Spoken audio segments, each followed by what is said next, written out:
J'ai 24 ans maintenant, mais tout ce désordre a commencé il y a quelques années. À l'époque, j'étais en couple avec un garçon que j'avais rencontré à l'université. Appelons-le Jack. Le courant est passé assez vite entre nous. Il semblait gentil, attentionné, et nous avions beaucoup de points communs. Au début, tout allait très bien. J'étais follement amoureuse de lui, et je pensais que c'était l'homme que j'allais épouser un jour. Alors, naturellement, après environ 1 an ensemble, j'ai décidé qu'il était temps de le présenter à ma famille. Il faut savoir que ma famille est un peu, disons, traditionnelle. Nous venons d'une culture assez conservatrice, et ils ont des opinions bien arrêtées sur qui l'on doit fréquenter, comment on doit le faire, et quand on doit se marier. Ils n'ont pas été ravis quand ils ont rencontré Jack. Ce n'est pas qu'ils aient été impolis avec lui ou quoi que ce soit, mais je sentais bien qu'ils ne l'appréciaient pas vraiment non plus. Ils n'ont pas dit grand-chose, ils m'ont juste lancé ce regard qui voulait dire « Tu es sûr de ce type ?» J'ai balayé ça d'un revers de la main, pensant qu'il finirait par changer d'avis. Mais voilà le truc. Alors que mes parents étaient tièdes à son sujet, mes sœurs semblaient l'adorer. Grace, qui a 22 ans, et Emma, qui n'en a que 11, s'entendaient très bien avec lui. Cela me rendait heureuse, parce que, vous savez, l'approbation de la famille compte, même si ce n'est que celle de mes sœurs. Grace en particulier semblait vraiment apprécier sa compagnie, et on a même plaisanté en disant qu'elle me piquait mon copain. Emma l'adorait aussi, mais ce n'est qu'une enfant, donc ça ne paraissait pas étrange. Jack et moi ne vivions pas ensemble, car dans ma culture, c'est un interdit absolu à moins d'être mariés. Nous travaillions donc dans des villes différentes et nous nous voyions quand nous le pouvions, mais je pensais que notre relation était solide. Je lui faisais entièrement confiance. Pourquoi ne l'aurais-je pas fait? C'était mon petit ami et il semblait bien s'entendre avec les personnes les plus proches de moi. Qu'est-ce qui pourrait mal tourner, n'est-ce pas? Eh bien, 3 mois après que Jack a rencontré ma famille, les choses ont pris une autre tournure. J'étais chez lui pour le week-end. Nous avions passé une journée normale, rien de spécial. On avait pris à manger, regardé un film, vous savez, la routine. Il est allé prendre une douche, et son téléphone a vibré. Je ne suis pas du genre à fouiller dans le téléphone de quelqu'un. Je crois vraiment que si vous faites confiance à quelqu'un, il n'y a pas besoin de ça. Mais quelque chose ce jour-là me chiffonnait. Son téléphone n'arrêtait pas de vibrer, et je ne sais pas pourquoi, mais je l'ai pris. Peut-être qu'une partie de moi savait déjà que quelque chose n'allait pas, ou peut-être que j'étais juste curieuse. Quand je l'ai déverrouillé, j'ai vu un message de Grace. Au début, je n'y ai pas prêté attention. Après tout, c'est ma sœur. Mais quand j'ai ouvert la discussion, mon cœur s'est pratiquement arrêté. Les messages n'étaient pas normaux.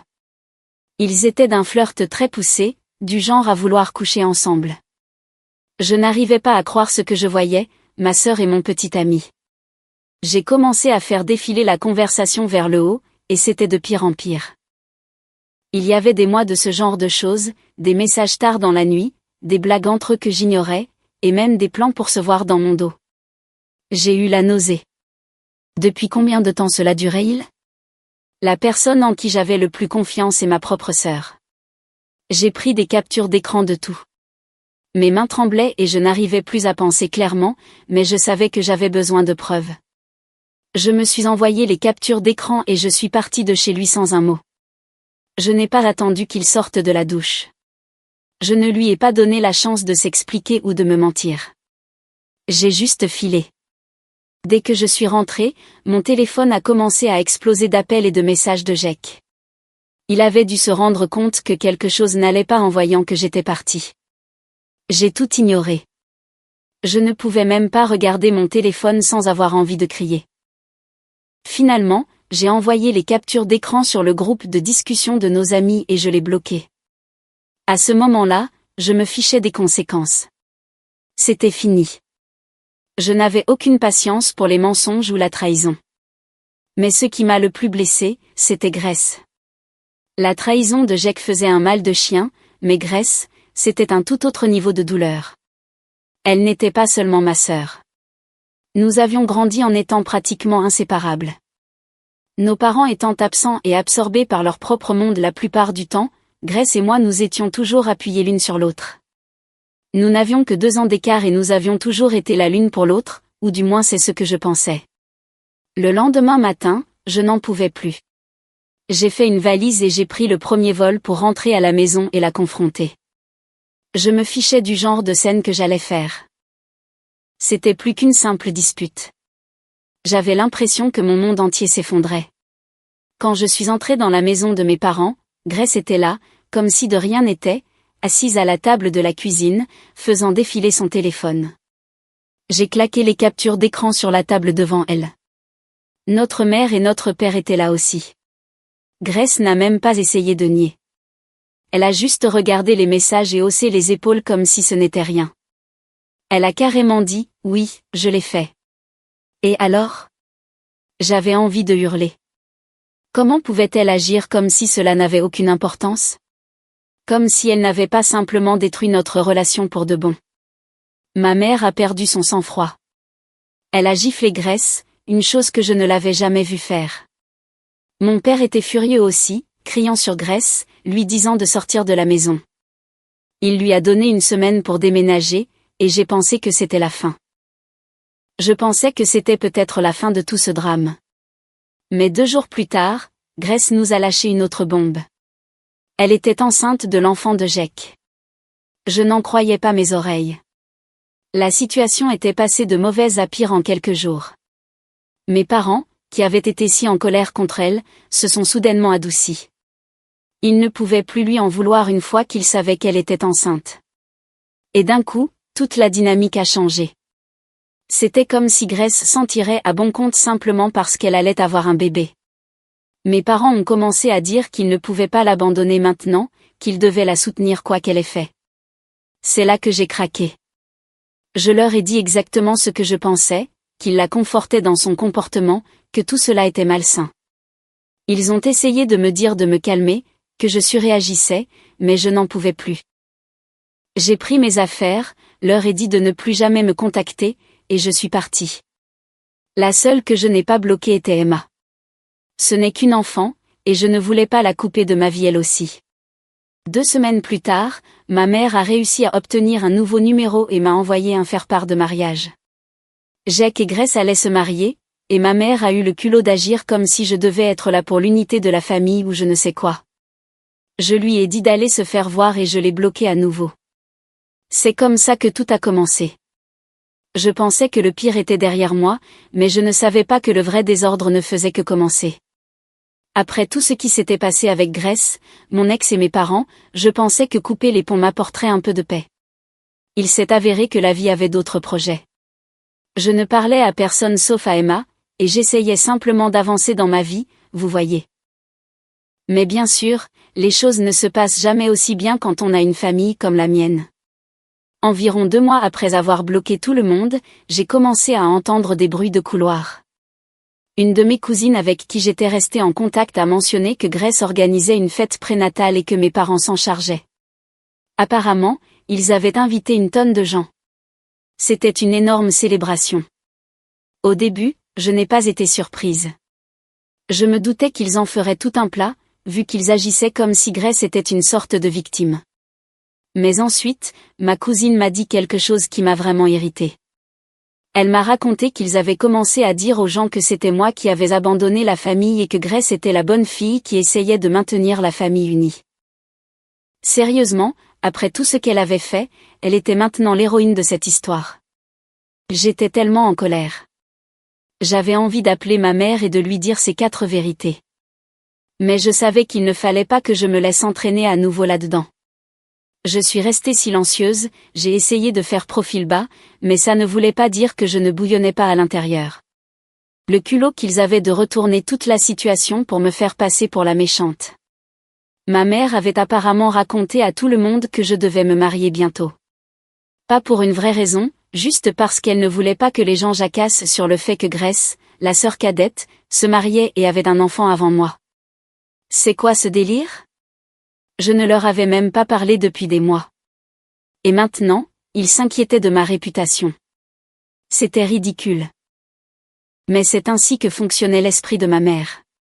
Tout n'était qu'une question d'apparence. Elle se fichait de ce que Grace m'avait fait. Non, le plus gros problème, c'était l'image que ça renvoyait aux autres. Je ne vivais pas ma vie selon son calendrier, et c'était apparemment un énorme scandale. Oui, ça m'a rendue furieuse, mais plus que ça, ça m'a rendue triste. C'était comme si rien de ce que je faisais ne serait jamais assez pour eux. Même quand je les ai coupés de ma vie, ils ont quand même trouvé un moyen de contrôler le récit pour me faire passer pour la mauvaise. Donc, avançons un peu. Le mariage de Grace a eu lieu. Évidemment, je n'y suis pas allée, mais j'ai tout su par ma cousine. Apparemment, c'était un grand événement chic. Mes parents avaient mis les petits plats dans les grands. Même si Grace n'était enceinte que de quelques mois, ils se sont assurés de dissimuler tout le scandale en disant à tout le monde qu'ils étaient juste responsables, se mariant rapidement pour que le bébé ne naisse pas hors mariage. Ma cousine m'a dit que mes parents racontaient à tout le monde que je n'étais pas venue à cause d'engagements professionnels. Ouais, bien sûr. Mais vous savez ce qui m'a vraiment frappé? Ce n'était pas seulement qu'ils mentaient pour cacher leur propre embarras. C'était qu'ils continuaient à prétendre que tout était parfait. Comme s'ils ne pouvaient même pas admettre que leur famille était en train de s'effondrer. Ils ne pouvaient pas simplement être honnêtes sur ce qui se passait. Au lieu de cela, ils devaient jouer cette comédie pour tout le monde. À ce stade, j'en avais fini avec eux, mais entendre tout ça me faisait encore mal. C'était comme s'ils m'effaçaient complètement de l'histoire familiale. Quoi qu'il en soit, le temps a passé et j'ai essayé de tourner la page. Je me suis jetée dans le travail et je me suis concentrée sur la construction de ma propre vie. Pendant un certain temps, les choses ont été calmes. Je n'avais pas beaucoup de nouvelles de ma famille et je me suis dit qu'ils m'avaient peut-être enfin laissé tranquille. Mais bien sûr, ce n'est pas comme ça que ça marche dans ma famille. Un soir, j'ai reçu un appel d'Emma.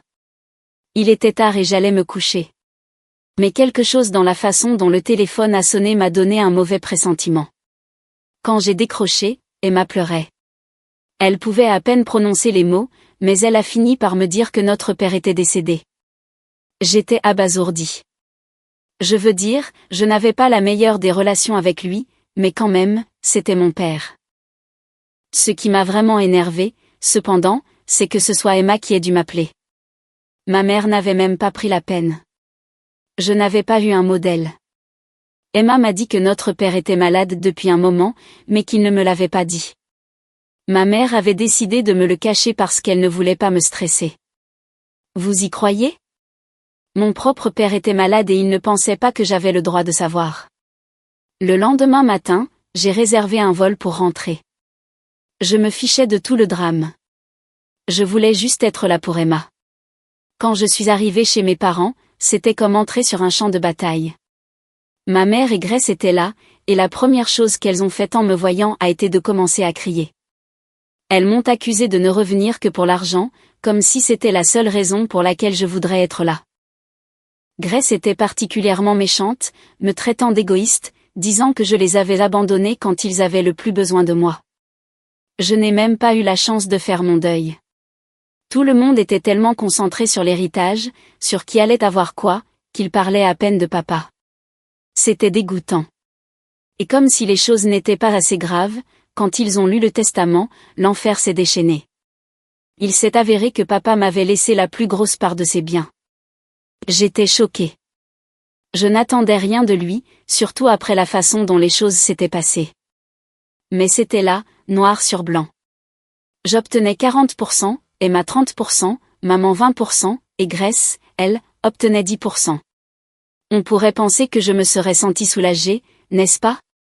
Comme si, enfin, justice était faite, mais honnêtement, ça n'a fait qu'empirer les choses. Grace et son mari ont perdu la tête. Ils ont commencé à exiger que je renonce à ma part, disant que je ne la méritais pas, que Grace avait plus besoin de l'argent à cause de son enfant. Ils ont même menacé de me traîner en justice. Je savais qu'ils n'avaient aucune base légale, mais le fait qu'ils soient prêts à aller aussi loin montrait à quel point ils étaient cupides. Pour eux, tout tournait autour de l'argent. Ils se fichaient de la famille ou de ce qui était juste. Ils voulaient juste mettre la main sur tout ce qu'ils pouvaient. Je leur ai dit que je ne renonçais à rien. Et c'est là que les choses ont mal tourné. Le mari de Grace a commencé à proférer des menaces, disant que je le regretterais si je ne faisais pas ce qu'il voulait.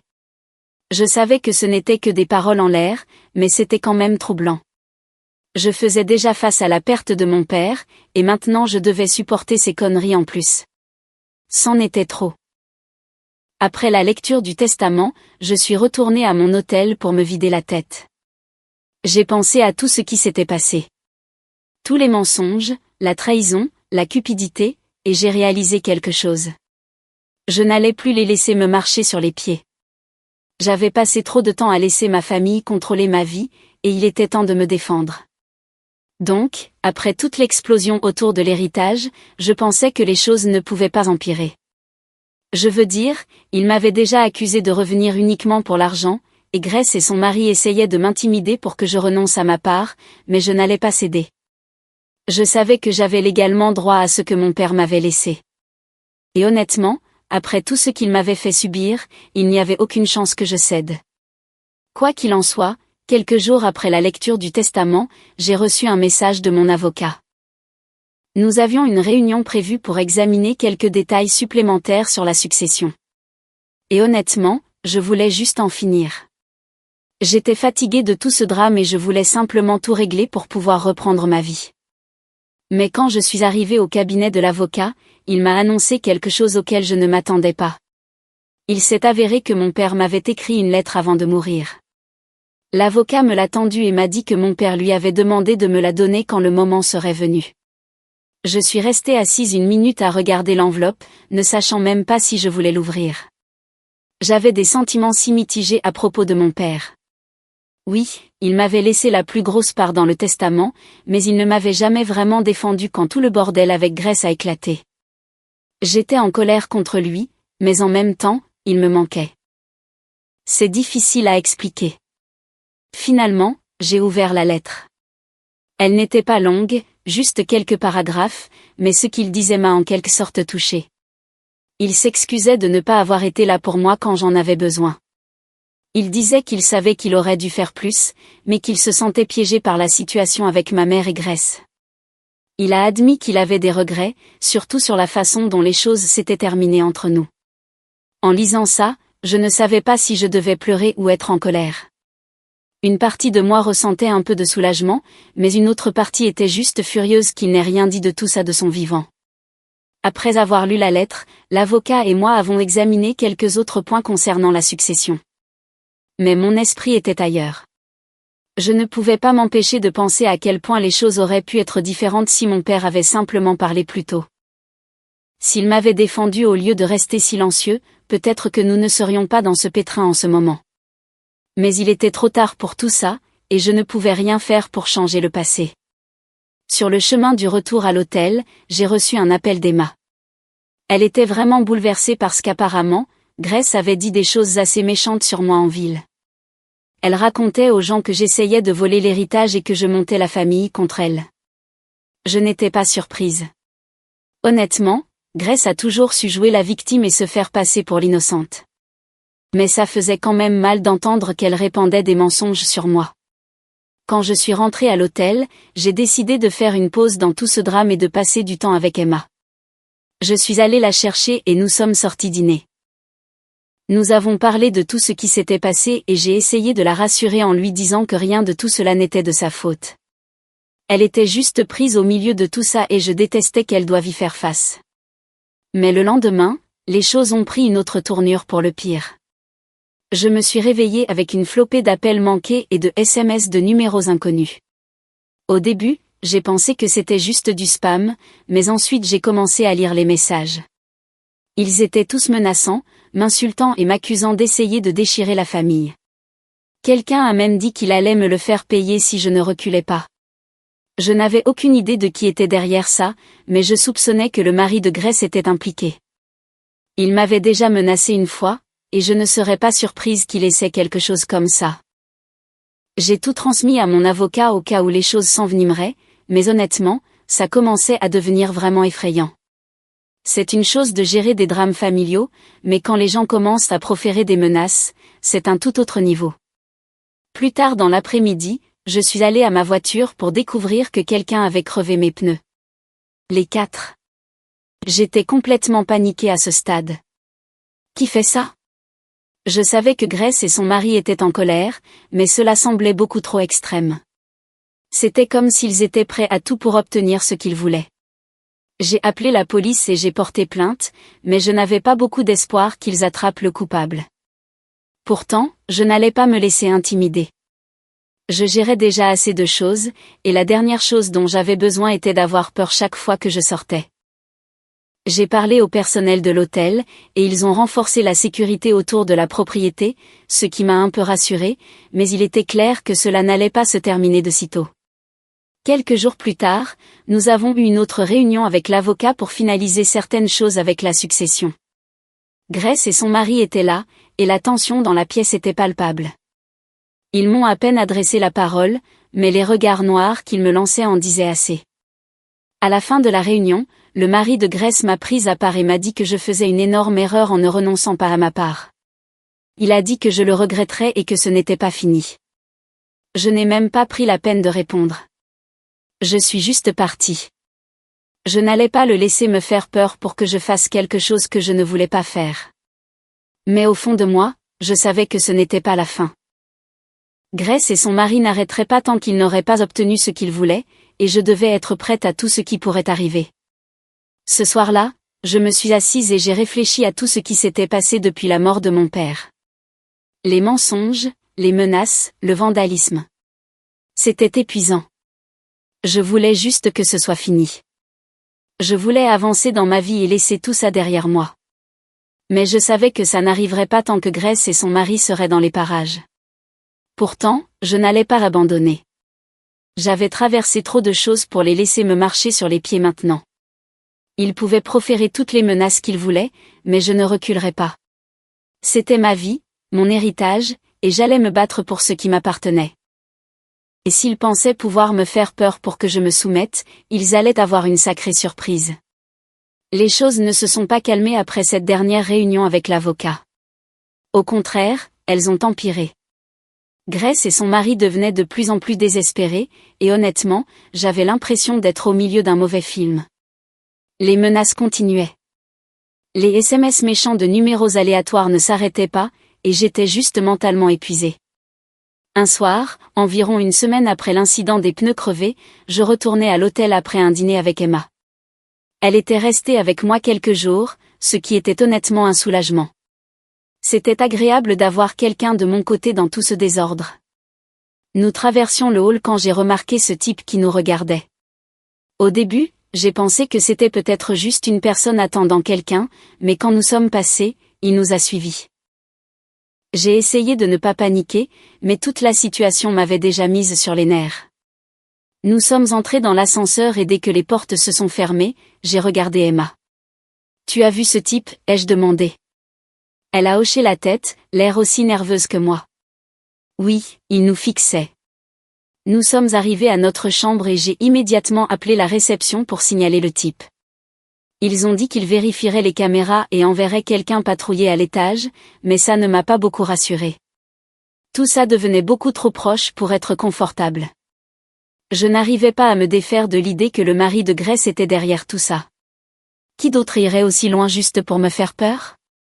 Cette nuit-là, j'ai à peine dormi.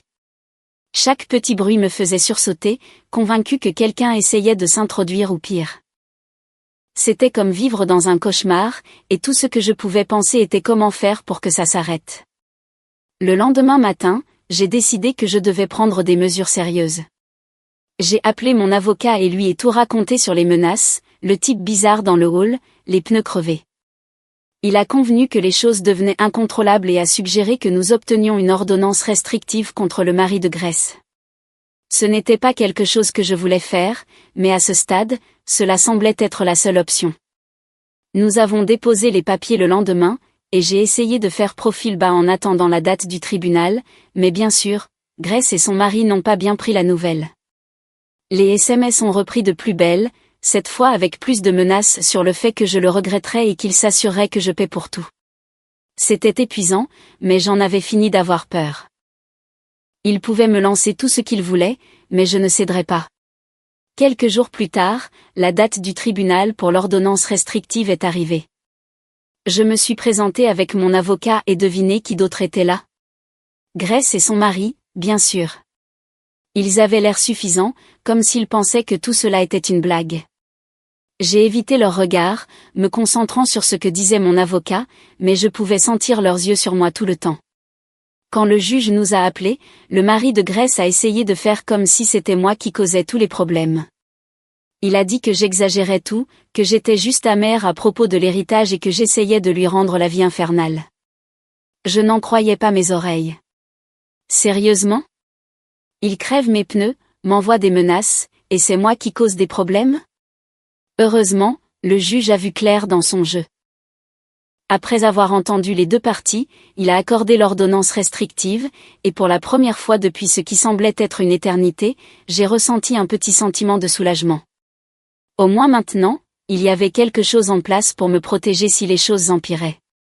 Mais bien sûr, les choses ne se sont pas améliorées comme par magie du jour au lendemain. Les menaces ne se sont pas arrêtées tout de suite, et j'avais toujours l'impression de regarder constamment par-dessus mon épaule. Mais au moins, maintenant, j'avais la loi de mon côté et cela m'a donné une certaine tranquillité d'esprit.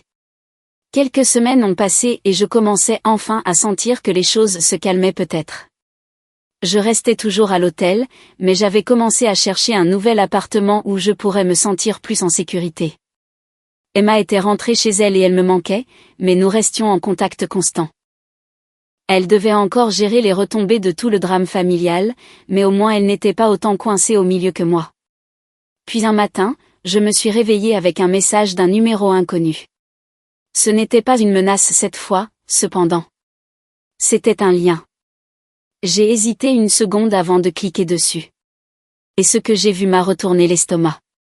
Quelqu'un avait créé tout un site web dédié à me démolir. Je parle de mensonges, de demi-vérités, et de pure méchanceté. Il me dépeignait comme cette personne égoïste et cupide qui déchirait la famille. Il y avait même des photos de moi à l'enterrement, l'air froid et sans cœur, selon les légendes. Je n'arrivais pas à croire ce que je voyais. C'était un niveau de folie supérieur. J'ai immédiatement appelé mon avocat et lui ai envoyé le lien. Il m'a dit de tout capturer en capture d'écran, ce que j'ai fait. Et puis nous avons commencé le processus pour faire retirer le site web. Ce n'était qu'un autre rappel que Grace et son mari n'arrêteraient pas tant qu'ils n'auraient pas obtenu ce qu'ils voulaient. Mais à ce stade, j'étais tellement fatiguée. Je me fichais même de ce qu'il me lançait. Je voulais juste que ce soit fini. Ce soir-là, j'ai de nouveau parlé à Emma. Elle était bouleversée par le site web et voulait aider, mais il n'y avait pas grand-chose qu'elle puisse faire. Je ne voulais pas qu'elle soit plus impliquée dans tout ça qu'elle ne l'était déjà. Nous avons parlé un moment et elle m'a raconté comment Grace agissait comme si de rien n'était, comme si elle n'avait rien causé de tout cela. Typique de Grace, toujours à jouer la victime. Je me suis couchée ce soir-là épuisée, mais au moins j'avais un plan en place. Le site web serait retiré, l'ordonnance restrictive était en vigueur, et j'avais des gens de mon côté. Je n'étais pas seule dans cette épreuve, même si j'en avais parfois l'impression. Le lendemain, je me suis réveillée avec un email de mon avocat disant que le site web avait été retiré. Enfin, une bonne nouvelle. C'était comme une petite victoire dans cette bataille sans fin, mais je prenais ce que je pouvais. Je savais que Grace et son mari n'abandonneraient pas facilement. Mais au moins maintenant, j'avais un certain contrôle sur la situation. Alors que j'étais assise dans ma chambre d'hôtel ce matin-là, sirotant mon café et essayant de comprendre tout ce qui s'était passé, j'ai réalisé quelque chose. Je n'avais plus peur. J'étais en colère, oui, mais la peur qui m'avait habité pendant des semaines avait commencé à s'estomper. Je n'allais plus les laisser contrôler ma vie. Ils pouvaient essayer tout ce qu'ils voulaient pour me tirer vers le bas, mais je ne reculerais pas. Pas maintenant. Jamais. Nous voici donc dans la dernière ligne droite. Et je pensais que les choses allaient peut-être enfin se calmer après la victoire au tribunal. Mais non. Mon drame familial avait d'autres projets. Je veux dire, je savais que Grace et son mari n'allaient pas lâcher l'affaire si facilement. Mais même moi, je n'aurais pas pu deviner jusqu'où ils iraient cette fois. Cela a commencé environ 2 semaines après l'audience. Je commençais à me sentir un peu plus détendue, comme si je pouvais enfin respirer sans constamment regarder par-dessus mon épaule. Je pensais même à quitter l'hôtel pour un appartement, quelque chose de plus permanent. Mais ensuite, quelque chose d'étrange est arrivé. Un matin, j'ai reçu un colis livré à mon hôtel. Il n'y avait pas d'adresse de retour, ce qui aurait dû être mon premier indice que quelque chose n'allait pas. Je l'ai ouvert et à l'intérieur se trouvait un vieux carnet abîmé. Au début, j'ai pensé que c'était juste un déchet. Peut-être que quelqu'un avait envoyé le mauvais colis ou quelque chose du genre. Mais ensuite, je l'ai ouvert et c'est là que les choses sont devenues effrayantes. Le carnet entier était rempli de notes manuscrites sur moi. Je parle de pages et de pages de messages griffonnés sur ma vie, ma famille, et même des choses sur le testament de mon père. Certaines notes étaient des dates et des heures d'endroits où j'avais été, avec qui j'avais été, même des lieux où j'étais allé avec Emma. Quelqu'un m'avait surveillé, et tout était étalé là, sous mes yeux. Un frisson m'a parcouru l'échine. Qui m'enverrait ça? Était-ce une sorte de tactique d'intimidation tordue du mari de Grace? Ils avaient déjà essayé les menaces, le vandalisme, même les appels bizarres, mais c'était différent. C'était beaucoup plus personnel, comme si quelqu'un m'observait, traquant chacun de mes mouvements. J'ai immédiatement appelé mon avocat et lui ai envoyé des photos du carnet. Il était tout aussi paniqué que moi et m'a dit de le signaler à la police, ce que j'ai fait. Ils ont pris le carnet comme preuve, mais je ne m'attendais pas à ce que cela aboutisse à quelque chose. La police avait les mains pleines avec 1 million d'autres choses. Et honnêtement, je ne pensais pas qu'ils découvriraient qui était derrière ça de sitôt. Après ça, j'ai essayé de faire profil bas, restant dans ma chambre d'hôtel la plupart du temps et ne sortant que lorsque c'était absolument nécessaire. Emma m'appelait toujours régulièrement, et elle était inquiète aussi. Elle n'avait aucune idée de qui pouvait être derrière le carnet, mais elle soupçonnait le mari de Grace, tout comme moi. Puis un soir, alors que je retournais dans ma chambre après avoir pris à manger, j'ai remarqué quelque chose du coin de l'œil. Ce même type du hall de l'hôtel d'il y a quelques semaines, celui qui nous avait observés, Emma et moi, était de retour. Il se tenait près des ascenseurs, faisant semblant de faire défiler son téléphone, mais il gardait clairement un œil sur moi. Mon cœur s'est mis à battre la chamade, mais j'ai fait comme si de rien n'était. Je suis passé juste devant lui, en faisant semblant de ne rien remarquer, mais je pouvais sentir ses yeux sur moi tout le temps. Une fois dans ma chambre, j'ai verrouillé la porte et j'ai immédiatement appelé la sécurité de l'hôtel. Ils ont dit qu'ils avaient vérifié les caméras et envoyé quelqu'un faire une ronde à l'étage, mais honnêtement, je ne me sentais plus en sécurité là-bas. J'ai appelé Emma ce soir-là et je lui ai tout raconté. Elle avait peur, ce qui me rendait encore plus anxieuse. Je détestais qu'elle soit prise dans tout ça, qu'elle doive faire face aux conséquences du désordre de Grace.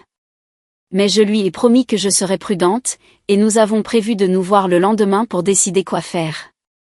Le jour suivant, j'ai retrouvé Emma dans un café du centre-ville, loin de l'hôtel. Nous sommes restées assises là pendant quelques heures à tout discuter. Elle m'a raconté ce qui se passait avec Grace à la maison, comment elle agissait comme si de rien n'était, comme si elle n'avait pas juste essayé de m'attaquer en justice pour le testament. C'était exaspérant, mais ça ne me surprenait pas. Puis Emma m'a lâché quelque chose auquel je n'étais pas préparée.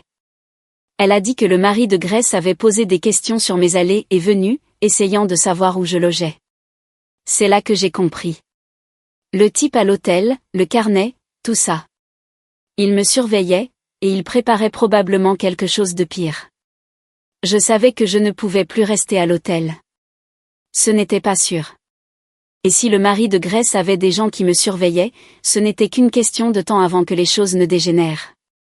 Alors ce soir-là, j'ai fait mes valises et j'ai quitté l'hôtel. Je n'ai dit à personne où j'allais, même pas à Emma, au cas où. J'ai réservé une chambre dans un autre hôtel de l'autre côté de la ville, en espérant que cela les désorienterait un moment. Les jours suivants ont été calmes. Je n'ai rien entendu de Grace ou de son mari, et les SMS et appels bizarres semblaient s'être arrêtés, mais je ne baissais pas ma garde. Je savais mieux que ça maintenant. Puis, de nulle part, j'ai reçu un appel de mon avocat. Il avait des nouvelles qui m'ont complètement prise au dépourvu. Le mari de Grace avait été arrêté. Apparemment, il avait été pris en flagrant délit en train d'essayer de s'introduire dans mon ancienne chambre d'hôtel. Je ne sais pas ce qu'il comptait faire, mais quoi que ce soit, il s'est fait prendre avant de pouvoir passer à l'acte. J'ai ressenti un mélange de soulagement et de colère. Soulagement qu'il soit enfin hors de cause, mais colère que les choses en soient arrivées là. Quel genre de personne va aussi loin juste pour de l'argent d'héritage? C'était insensé.